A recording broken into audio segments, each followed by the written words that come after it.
नमस्कार दोस्तों, आपका स्वागत है। जहां दोस्तों मध्य प्रदेश में होने वाले उपचुनाव को लेकर क्या कहता है 24 सीटों का सबसे सटीक चुनावी विश्लेषण। क्या होगा, क्या बड़े नेता बीजेपी से छटक जाएंगे, कमलनाथ की वापसी होगी या फिर बरकरार रहेगी बीजेपी। चुनाव को लेकर सभी बड़ी खबर यहां पर निकलकर सामने आ रही हैं और कौन कौन से वो यहां पर नेता हैं जिन्हें टिकट मिल सकता है, इस पर भी बात करेंगे। उपचुनाव से लेकर कौन बीजेपी से नाराज चल रहा है जिसके कारण बीजेपी सरकार पर भी संकट गहराता जा रहा है, इस पर क्या है सबसे बड़ा चुनावी विश्लेषण। बता दें, उपचुनाव को लेकर कांग्रेस का साफ तौर पर कर्ज माफी को ही एक बार फिर से मुद्दा बनाया जाएगा। कमलनाथ का साफ तौर पर निशाना शिवराज सिंह सरकार यहां पर कर्ज माफी की जो प्रक्रिया है उसको जारी रखे।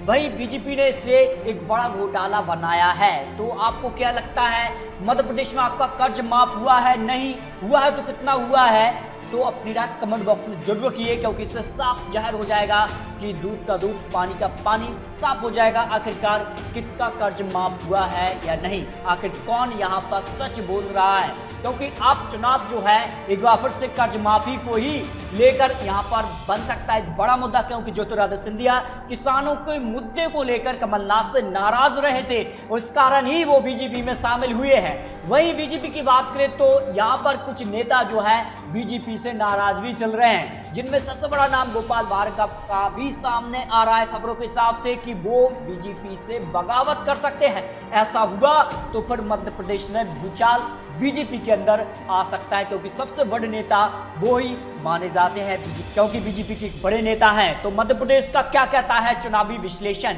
बता दें, मध्य प्रदेश में ज्योतिरादित्य सिंधिया भी नाराज हो सकते हैं, क्योंकि अगर उनकी बात मानी नहीं गई कर्ज माफी को लेकर या किसानों के मुद्दे को लेकर, अब तक उनकी कोई भी सुनवाई नहीं हुई है।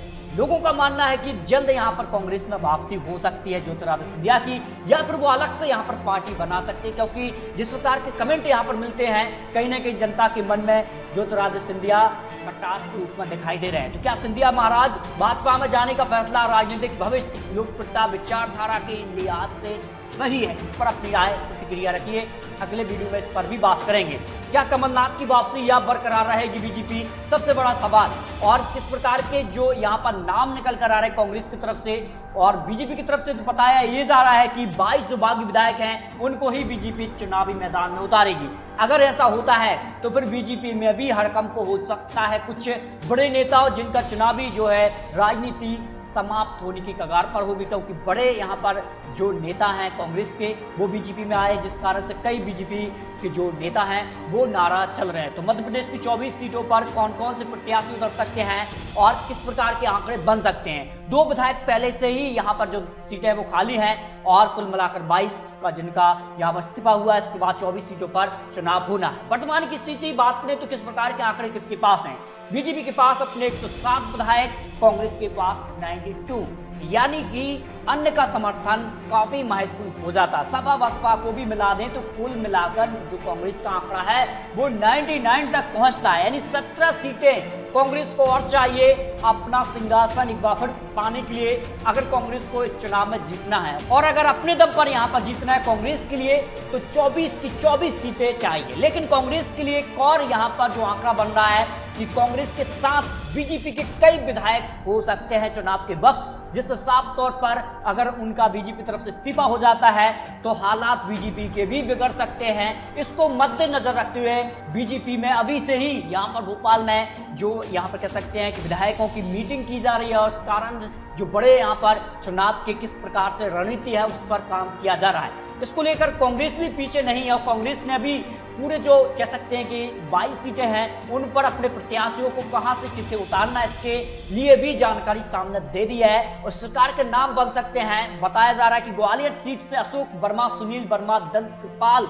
महाराज को यहां पर चुनाव में उतार सकती है कांग्रेस। वहीं ग्वालियर पूर्व के अगर नाम की बात की तो अशोक सिंह, ब्रजेंद्र तिवारी का नाम सामने न आ रहा है। फहरी सीट से राम निवास रावत, हरिवल्लभ शुक्ला का नाम यहाँ पर सामने निकल कर आ रहा है। वही मुरैना सीट से कांग्रेस की तरफ से बात की तो राकेश ववई, दिनेश गुर्जर, परशुराम मुदगल का नाम यहाँ पर सामने निकल कर आ रहा है। गोहत सीट से बात करें तो राम नरेश इंडोरिया, मेवाराम जाटव, राजकुमार देश लहरिया का नाम भी सामने आ रहा है। सुमावली से विधानसभा सीट से मानवेंद्र सिंह गांधी का नाम निकल कर आ रहा है कांग्रेस की तरफ से। वहीं डिमनी सीट से विधानसभा सीट की बात करें तो रविंद्र सिंह का नाम सामने आ रहा है। अंबास विधानसभा सीट से सत्य प्रकाश का नाम सामने आ रहा है। बमूरे से कन्हैया लाल अग्रवाल का नाम सामने आ रहा है कांग्रेस की तरफ से। अशोकनगर सीट से अनिता दौरे का नाम सामने आ रहा है। डबरा सीट से सत्य प्रकाश है, परसोडिया का नाम सामने आ रहा है। वांडेड सीट से फूल सिंह बरैया का नाम आ रहा है। मेगांव सीट से चौधरी राकेश सिंह चतुर्वेदी और राहुल भदौरिया में से किसी एक को टिकट मिल सकता है। यानी साफ तौर पर कुछ नामों पर सहमति बन रही है, लेकिन कुछ नाम अभी भी बाकी है। कांग्रेस के लिए भी यहां पर टिकट बंटवारा आसान रहा नहीं होगी। वही बीजेपी की बात की तो 22 जो विधायक हैं उनको बीजेपी टिकट यहां पर देने वाली है। इसको देखते हुए कई बीजेपी के विधायक, कई यहां पर पूर्व जो नेता हैं वो कांग्रेस के आए 22 विधायकों से नाराज चल रहे हैं और कांग्रेस में वापसी की राह देख रहे हैं। यानी साफ तौर पर कांग्रेस और बीजेपी में टिकट बंटवारा आसान रहा नहीं होगी। वही किसान कर्ज माफी को भी दोनों ही पार्टियां मुद्दा बना रही हैं। तो क्या होने वाला है मध्य प्रदेश की इन 24 सीटों के लिए? यानी साफ तौर पर यह कहा जा सकता है कि उपचुनाव काफी महत्वपूर्ण होने वाला है दोनों ही पार्टियों के लिए। इस पर अगर बात करें तो बीजेपी का फिलहाल यहां पर पलड़ा भारी नजर आ रहा है आंकड़ों के हिसाब से, लेकिन आंकड़े बदल भी सकते हैं। जिस प्रकार से कांग्रेस के आंकड़े बदले 114 सीट हासिल करने के बाद भी कांग्रेस अब सत्ता से बाहर है, तो बीजेपी 107 हासिल करने के बाद अब सत्ता में वापसी है। तो किस प्रकार के आंकड़े, इस तरह के आंकड़े क्या बनेंगे कमलनाथ सरकार के लिए? क्योंकि कमलनाथ का तो साफ तौर पर यहां पर दावा है कि जल्द उनकी वापसी होगी चुनाव से पहले। तो क्या बनेंगे आंकड़े? अपनी राय, अपनी प्रतिक्रिया कमेंट बॉक्स में रखिए। मध्य प्रदेश के अंदर किसकी बनेगी सरकार? क्या मध्य प्रदेश में कांग्रेस की वापसी होगी या फिर बरकरार रहेगी बीजेपी? इस पर अपनी प्रतिक्रिया रखिए, क्योंकि आपके कमेंट के आधार पर ही अगला जो सर्वे है वो आपको यहां पर दिखाएंगे वीडियो के माध्यम से कि आपकी किस प्रकार की प्रतिक्रिया है और आप किसके पक्ष में वोट कर सकते हैं। अपनी राय कमेंट बॉक्स में जरूर कीजिए और इसी प्रकार के लेटेस्ट अपडेट पाने के लिए आप प्लीज चैनल को सब्सक्राइब भी कर लीजिए, ताकि आने वाली जानकारी का नोटिफिकेशन आपको हर पल हर टाइम मिलता रहे। एक और नई जानकारी के साथ फिर मिलेंगे। आपका दिन शुभ हो। जय हिंद, जय भारत।